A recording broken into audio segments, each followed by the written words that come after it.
Neural tube defect का मतलब हुआ कि जहाँ पे बच्चे के बनावट में विकृति है। अभी तक का ये मानना था पुरानी शोध से कि केवल फोलिक एसिड देने से ये चीज़ से बचा जा सकता है। तो कोलिन बच्चों को शारीरिक विकृति जो अबनॉर्मैलिटीज़ जैसे स्पाइना बाइफिडा और एनकेफेली की बात करें हम, उससे बचाता है। कोलिन एक ऐसा माइक्रोन्यूट्रिएंट है जो पीनट्स में भी पाया जाता है, एग में पाया जाता है। बाकी उसका मेन सोर्स जो है नॉन वेजिटेरियन सोर्सेज से आता है। आजकल कई तरह के infection, dietary intake, smoking, alcohol, इन सब चीज़ों से ओवरीज पे हार्मफुल इम्पैक्ट होता है। बड़ा कारण क्या है बांझपन का जो है, वो महिला हो या पुरुष हो, उसका बड़ा कारण क्या दिखाई पड़ता है? Tubal infections are very common और वो पता नहीं लगते, साइलेंट होते हैं। हर माता पिता की एक चाहत होती है कि उसका बच्चा तेज़ दिमाग हो, उसका आईक्यू लेवल अच्छा हो और साथ में उसका शरीर भी फिट हो। इस तरह की चाहत रखने वाले माता पिता के लिए खुशखबरी है, राहत भरी खबर है। ऐसी दवाएं मौजूद हैं जिनके जरिए बच्चों का दिमाग तेज हो सकता है और उनका शरीर फिट रह सकता है। हमारे साथ डॉक्टर मालविका मिश्रा जी हैं, जो डॉक्टर राम मनोहर लोहिया आयुर्विज्ञान संस्थान में प्रोफेसर हैं। आज वो एक CME करा रही हैं और इन्हीं दवाओं के मुद्दों पर चर्चा कर रही हैं। स्वागत है डॉक्टर साहब। किस तरीके से क्या रहा है आज का कार्यक्रम और ये जो दवाओं को लेकर शोध हुआ है, जो चर्चा हो रही है, उसके बारे में? मैं डॉक्टर मालविका मिश्रा, मैं नोडल ऑफिसर हूँ रिप्रोडक्टिव मेडिसिन की लोहिया में। और आज मैं उस पर राम मनोहर लोहिया और इंडियन फर्टिलिटी सोसाइटी का एक कंबाइंड प्रोग्राम हुआ है। मैं secretary Indian fertility society UP chapter भी हूँ। तो डॉक्टर CM सिंह हमारे जो डायरेक्टर हैं, उनके निर्देश में ये प्रोग्राम हमने कोऑर्डिनेट करा था। और उसमें बेसिकली हम बात कर रहे हैं एक नया ब्रेन डेवलपमेंट के लिए जो मॉलिक्यूल है, जिसको कि कहते हैं कोलिन, तो उसके बारे में चर्चा कर रहे हैं हम लोग। अभी तक ग्लोबली क्या हो गया है कि इसको एक्सेप्ट कर लिया गया है और पूरे इंटरनेशनली ये सॉल्ट दिया जा रहा है। हमारी कंट्री में अगर हम बात करें तो राजस्थान, उत्तर प्रदेश एंड बिहार, 3 ऐसे स्टेट्स हैं जहां पर न्यूरल ट्यूब डिफेक्ट्स की इंसिडेंस बहुत हाई है अभी भी। न्यूरल ट्यूब डिफेक्ट का मतलब हुआ कि जहां पे बच्चे के बनावट में विकृति है। अनफॉर्चुनेटली बच्चा कायदे से बन नहीं पाया शारीरिक रूप से, और उसमें स्पाइन जो है वो पूरी तरीके से नहीं बनी बच्चे की, या उसका ब्रेन नहीं बना, या ब्रेन के ऊपर की जो हड्डी होती है वो नहीं बनी, एनेनकेफेली हो गया। इन सभी तरह की विकृतियों को, जहाँ पर डेवलपमेंटल डिसऑर्डर्स हैं, उनको न्यूरल ट्यूब डिफेक्ट कहा जाता है। अभी तक का ये मानना था पुरानी शोध से कि केवल फोलिक एसिड देने से ये चीज़ से बचा जा सकता है, पर 1991 से अभी तक का डेटा देखा गया और ये पाया गया कि नहीं, अभी भी न्यूरल ट्यूब डिफेक्ट्स का काफ़ी ज़्यादा इंसिडेंस है। जबकि हम लोग फोर्टिफाइड फोलिक एसिड भी दे रहे हैं, यानी कि हम लोग खाने के उसमें भी मिला के दे रहे हैं फोलिक एसिड, तब भी इंसिडेंस कम नहीं हुआ। तो ये एक मिसिंग लिंक था जिसका पिछले 10 साल से काफ़ी रिसर्च चल रहा था। पाया ये गया कि एक सॉल्ट एक माइक्रोन्यूट्रिएंट है जिसको कि essential micronutrient for brain development बोला जा रहा है अब, और इसको कहते हैं कोलिन।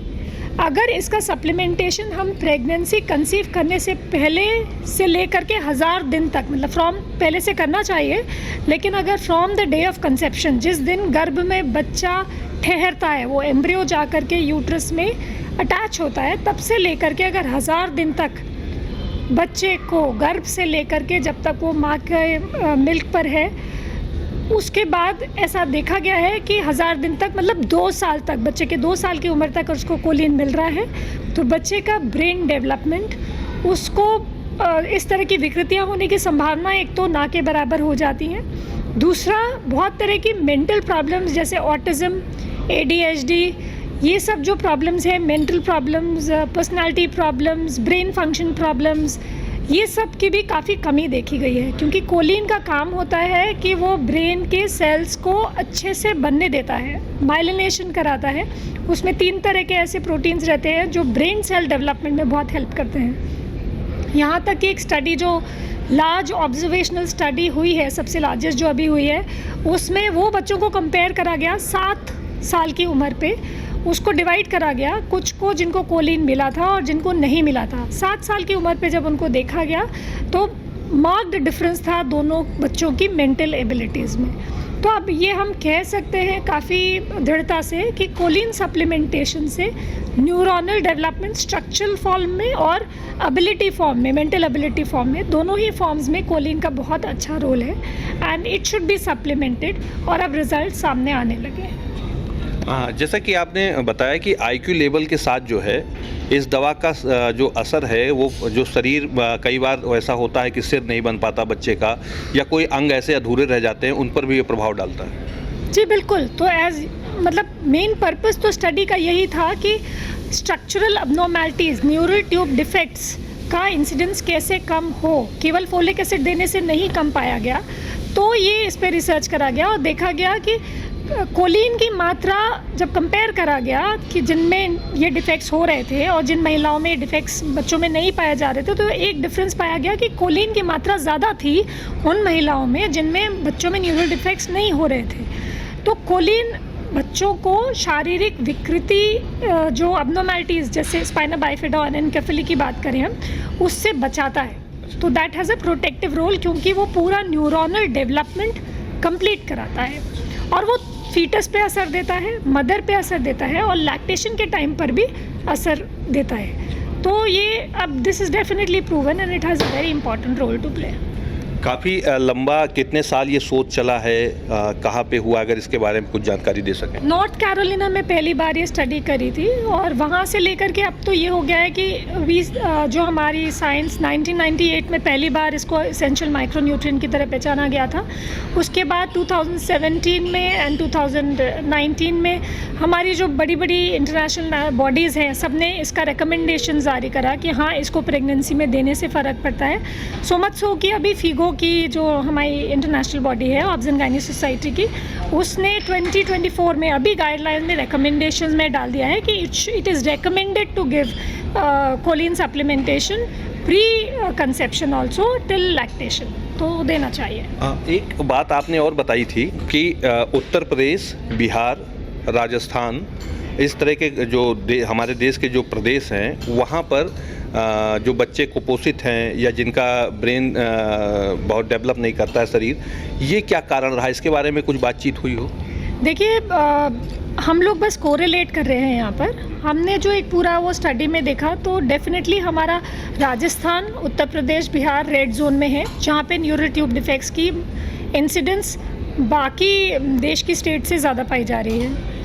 कोलिन एक ऐसा माइक्रोन्यूट्रिएंट है जो पीनट्स में भी पाया जाता है, एग में पाया जाता है, बाकी उसका मेन सोर्स जो है नॉन वेजिटेरियन सोर्सेज से आता है।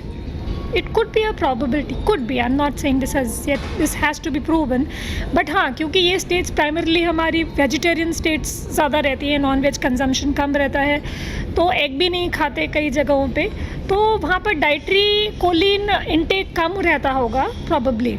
बट हाँ, ये गौर करने वाली बात है कि हम लोग का डेटा ये बताता है कि these 3 states are having a high incidence of neural tube defects and we need to start taking cognizance of that. एक बात जो आज बड़ी प्रमुखता से यहाँ पे रखी गई है कि जो महिलाएं एक उम्र के बाद जो है बच्चे को जन्म नहीं दे सकती हैं या ओवरी में उनके अंडे नहीं बनते हैं, उस पर एक चर्चा हुई है और ये बात निकल कर सामने आई है कि अब वो उनके जो ओवरी के लिए भी कुछ जो अंडे या कोई ऐसी दवा या ऐसा कोई प्रोसीजर है जिसके जरिए टेस्ट ट्यूब बेबीज की के उससे वो बच सकते हैं। हाँ, आज हमारा बहुत इंपॉर्टेंट एक दूसरा topic of experience sharing and discussion था, ओवेरियन टिश्यू रिजुविनेशन, जहाँ पर वो महिलाएं, आजकल सोशल सिनेरियो चेंज हो रहा है, women are becoming more and more independent, उनके ऊपर घर के साथ साथ बाहर की जिम्मेदारियाँ भी बढ़ चुकी हैं, मैरिजेस लेट हो रही हैं, तो ये सब करते करते उम्र का वो फेज़ निकल जाता है जब मैक्सिमम हमारा जो एग ओवेरियन रिज़र्व रहता है वो धीरे धीरे 30-35 के आसपास आते आते ओवेरियन रिज़र्व कम होने लगता है। प्लस एन्यूप्लॉइडीज़ जिसकी हम बात करते हैं, जिसमें जेनेटिक अबनॉर्मैलिटीज़ हो जाती हैं, 32 के बाद किसी भी फीमेल में एन्यूप्लॉइड oocytes होने की संभावना बढ़ जाती है। तो ये एन्यूप्लॉइडीज़ कॉमन हो जाती हैं जिसकी वजह से रेकरेंट अबॉर्शंस हो जाते हैं। Coming back to the point कि ओवेरियन टिश्यू रीजनरेशन के बारे में, ये आजकल कई तरह के infection, dietary intake, smoking, alcohol, इन सब चीज़ों से ओवरीज पे हार्मफुल इम्पैक्ट होता है। प्लस एज जो रिलेटेड ओवेरियन रिजर्व ख़त्म होता है मेनोपॉज के आसपास, क्योंकि एज लेट हो गई है शादी को, तो बहुत सारी फीमेल्स आती हैं जिनका ओवेरियन रिजर्व ख़त्म हो गया but they want to get pregnant. So now we are in a stage, पहले हम कहते थे कि नहीं इसका कुछ नहीं हो सकता, कि ओवेरियन टिश्यू अब ख़त्म हो गया, अब इसका कुछ नहीं कर सकते. बट जैसे बाकी फील्ड्स में हो रहा है, रिवर्स एजिंग की बात हो रही है एंड लिमिटिंग द एज हो जा रहा है, that is through stem cell therapy only. In the same way ovarian tissue भी हम स्टेम सेल इंस्टॉलेशन या PRP प्लेटलेट रिच प्लाज्मा हम लैप्रोस्कोपी के द्वारा उसमें डालते हैं ओवरीज में, और उससे रिजल्ट्स अब आना शुरू हुए हैं कि प्रॉबेबली ये this is the way forward, और ये हमारा ओवेरियन रिजर्व रीजेनरेट करने में काफ़ी हेल्पफुल होगा. So this is a very important food for thought and more research needs to be done and we are hopeful कि अभी तक के जो रिजल्ट्स आ रहे हैं तो पॉजिटिव आ रहे हैं. तो प्रॉब्ली अब वो महिलाएं जिनका ओवेरियन टिश्यू ओवेरियन रिजर्व ख़त्म हो गया है, we will be able to give some ray of hope to those patients कि वो IVF या IUI के द्वारा अपने जेनेटिक मटेरियल से अपना एक बच्चा कर पाएंगे. अदरवाइज़ ऐसे में हम लोग को डोनर एग लेना पड़ जाता है. So this is a good ray of hope for women who are planning pregnancies late in their life. यानी कि इसमें मतलब एग लेना नहीं पड़ेगा इस प्रक्रिया में, और जो है क्या जो 45 साल या जो इसके ऊपर की महिलाएं हैं जिनके बच्चे नहीं हैं, वो भी उनके भी बच्चे हो सकते हैं क्या इससे? जी, हम इसी बारे में बात कर रहे हैं कि हम अगर उनमें ये लैप्रोस्कोपी द्वारा PRP इंस्टॉलेशन करके देखते हैं और उनका रीजनरेट कर जाता है, तो then they will be able to have their own oocytes for IVF cycles में भी. ये that is what I am talking. एक चर्चा और रही है जिसमें महिलाओं के बांझपन और पुरुषों के बांझपन को लेकर बात हुई है, और ये बताया जा रहा है कि क्या महिलाओं की तरह पुरुषों में भी बांझपन की समस्या रहती है, और उनकी जांच को लेके कुछ बात हुई है, और वो किस तरह से इसमें बेहतर भागीदारी कर सकते हैं, इसके बारे में बताएं. जी, बहुत इम्पॉर्टेंट है ये अवेयरनेस होना कि कई बार हमारे पास पेशेंट्स आते हैं लॉन्ग स्टैंडिंग इनफर्टिलिटी के साथ में, 10-10 साल हो जाते हैं, 8-9 साल हो जाते हैं, एंड वो केवल अपनी फीमेल पार्टनर को एग्जामिन करवाते रहते हैं. सो इट इज़ इम्पॉर्टेंट कि आप ये मतलब अवेयरनेस हो कि भाई the male partner also needs to get investigated and parameters उनके चेक करने ज़रूरी होते हैं. बहुत सारे चेंजिंग सोशो डायनामिक्स में मेल इनफर्टिलिटी काफ़ी कॉमन हो गई है. So the female partner is normal and there is a problem with the sperms, the quality of sperms, the number of sperms. So this has to be kept in mind, and अब with advancements there are new molecules coming जो काफ़ी genetic level पे, epigenetic level पर female oocytes and male sperms पे genetic level पे काम करके उनकी capacity to fertilize increase कर रहे हैं. So it is going to be really helpful in the near future for male partners also. नई drugs आई हैं, तो male partners have to be investigated and treated accordingly. एक बात मैम, जैसे आप लोगों के पास जब बांझपन की समस्या लेके दंपत्ति आते हैं तो महिलाओं की जांच होती है, तो उसमें एक चीज़ देखा जाता है, अगर महिलाओं की जांच होती, क्या उस समय पुरुषों का इलाज नहीं होता या वो कराना नहीं चाहते हैं? इस तरह की चर्चा या बातचीत होती हो आप लोग? थोड़ा सा हमारी सोसाइटी में अभी जो हम लोग देखते हैं कि फिर भी पहले से बहुत इम्प्रूवमेंट है. आई विल नॉट से कि बिल्कुल नहीं है. पहले लोग ज़्यादा रेटिसेंट थे, अभी तो काफ़ी आगे आते हैं फैमिली मेम्बर्स, मेल्स भी.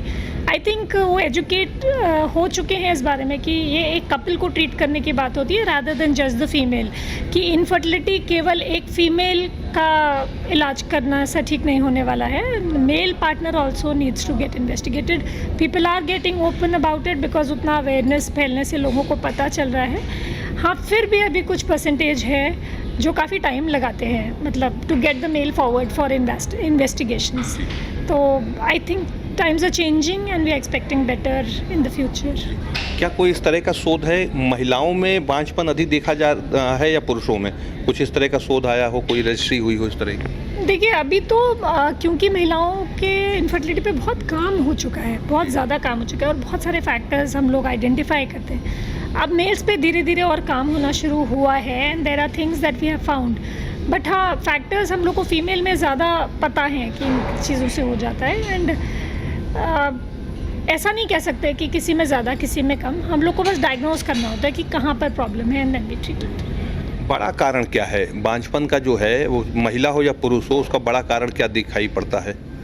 कई बार तो इन्फेक्शंस, जैसे मैंने आपको उसके लिए बताया था कि न्यूरल ट्यूब डिफेक्ट, हमारे नॉर्थ इंडिया में ट्यूबरक्लोसिस बहुत कॉमन है, तो कई बार ट्यूब्स डैमेज हो जाते हैं और वो उसकी वजह से इन्फेक्शन वगैरह से ट्यूब बंद हो जाता है, तो आईवीएफ कराना पड़ जाता है। तो ये वाला काफ़ी बड़ा, tubal infections are very common और वो पता नहीं लगते, साइलेंट होते हैं, बिल्कुल कोई सिम्टम नहीं आएगा, केवल इनफर्टिलिटी एक सिम्टम हुआ।